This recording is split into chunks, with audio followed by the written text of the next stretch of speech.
So the first question we had was, well, you know, these are a kind of compilation of questions that we've had. So the first question was, where should you start with a calorie deficit?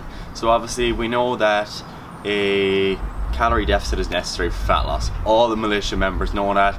They know that they need to reduce their calories if they want to actually lose body fat. But where's the best place to actually start with that? So do we reduce protein, do we reduce carbs, or do we reduce fats? What do you think? So what you're saying is we have a situation where perhaps we've been eating at maintenance, or we know roughly where our maintenance is, and we're going, right, it's cutting time, I want to lose a bit of fat, lose a bit of weight, whatever the jazz is, and you're just going, wait, do I change my macros up? Yeah. Or do I pick a certain macro or macro combinations that I should reduce from? That's what we're asking. Yeah, so we kind of know we're looking for a certain calorie reduction. Let's say this person wants to drop down by 300 calories to get their diet moving in the right direction, but where are we going to then pull that from? Well, generally, when we're structuring diets, protein's going to stay pretty consistent. Yeah, especially at the start, it's going to stay more or less. Unless they've been in, which wouldn't really happen again, like we generally like a bit of more of a maintenance phase after a bulk or something, but maybe they had a little bit lower protein during a bulk. That's the only time. Other than that, protein stays pretty consistent. It may change towards the end of the diet. So that's boom, that's locked in. You've changed your calories. So we're keeping protein's the same, not moving. Now carbs. Generally, I like to keep carbs as high as possible. You know, they do a lot in the body, and again, we've gone through that whole carbohydrate series, so you know there's a whole lot of stuff that they do. So they're good for stuff. For stuffs. So my vote's going to be straight away from fat. Yeah, and I think we're kind of in agreement with that. That, you know, fat is the first place that we start. But are there any instances maybe that you would actually start with carbs? Because, like, obviously with different people have different preferences.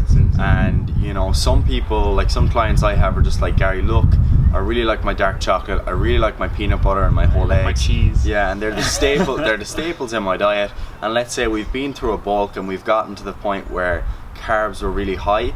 Then in that instance, I might pull a little bit from carbs, or even a combination of both. I'll generally try and kind of do the combination of both if the client is cool with it.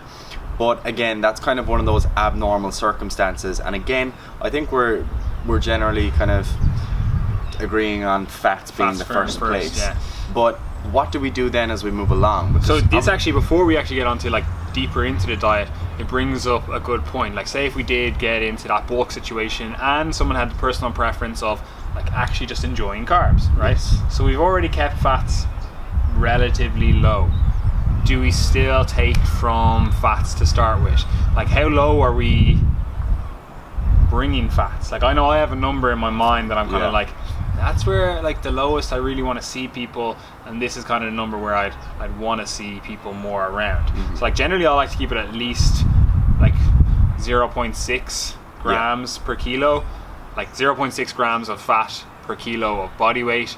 That's kind of the lowest I'd get to. Now 0.5 in certain circumstances, again, further along in the diet. Yeah, and I'll be kind of with you on that in terms of the 0.6. I think it's generally a better recommendation to give to people as well, because like we coach a lot of females, and you know when females are quite lean, they could be as light as, you know, the 50s or even the low 50 kilogram bracket, and even touching into the high 40s depending on height. I had someone like 47 before, And you know, even from the perspective of practicality, if you have someone like that who's 47 kilos on 0.5 grams of fat, like stuff like per oats, kilo, oats might even put you over. You actually have to severely limit your protein and your carb sources even. So in those instances, we'd be kind of keeping them a little bit higher. But I think 0.6 is a pretty good place for that. So we're kind of agreeing that we would start by pulling from fats, but we're only going to do that as far as probably that 0.6 range. Generally, actually, while we're giving out numbers, like we like to keep fats in that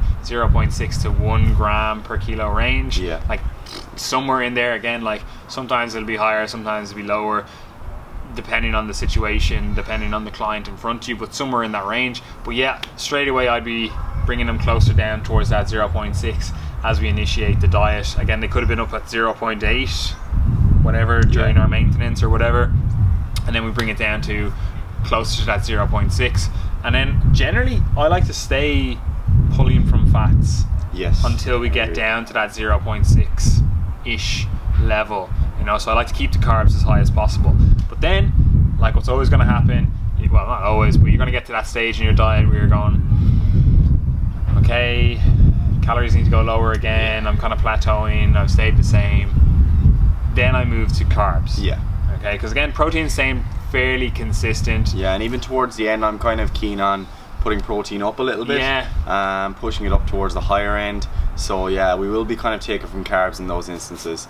Because what we have to remember is that, you know, like one of the things that's actually interesting that we should probably bring up here is, I know there's this kind of belief that fattier foods are more satiating and keep you fuller. And that's kind of been around for quite a while, but I don't know if you'll agree on this, but I think like where a lot of that came from was that, you know, fat is kind of slowing the digestion and bringing down the glycemic index of the carbs you're eating, but that's not necessary. That doesn't tell us a whole pile, because it doesn't tell us the carbohydrate source and whether or not these were mixed meals and things. So I'd be more of the opinion that carbohydrate sources are actually more filling, especially if they're fibrous, wholesome sources. See, a lot of these studies as well that show that they're done in a fasted state, Yes. in terms of like they actually fast for a longer period of time than you're likely to have fasted for, like say like an overnight fast. Like they're going like almost like 24-hour fasts into that study. So it changes things just a little bit.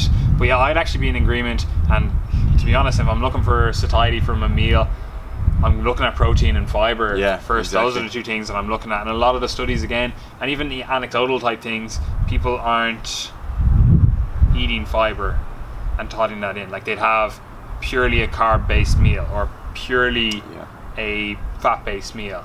Actually, generally, like someone will compare like cereal, which is very low in protein, to something like, oh, I had whey and coconut oil, or I had like meat and nuts, and it's like I was much more satiety on the meat and nuts. It's like obviously because the protein content changed hugely.